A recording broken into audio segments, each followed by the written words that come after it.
There's certainly a nice short-term story. We're seeing some stabilization and activity. But to your point about the great rebalancing, we have a long way to go.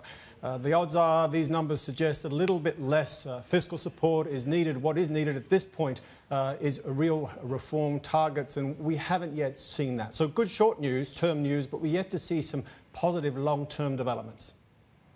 And private investment, to your point, remains weak. Why so, and what's being done to turn it around? Well, you know, the recovery is very uneven. It depends by region and by sector.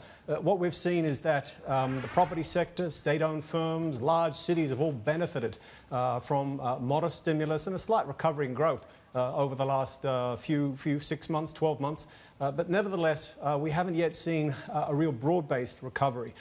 Provinces such as Guangdong, Shandong, these are big industrial provinces, are yet to really show strong signs of recovery. So what we need at this point, again, to emphasize, is just a little bit more economic reform, particularly reform that targets that private sector, unleashes spending into that sector, and particularly new parts of the economy.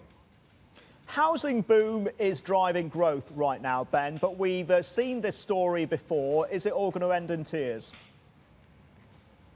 Look, there's always a chance it ends in tears. The authorities, though, remain well on top of the risks today. They're unlikely to allow that housing story to play out for too long. The risk then, of course, is that if they do have to put the brakes on, we see a slightly weaker overall economic performance, and that will inevitably impact retail sales.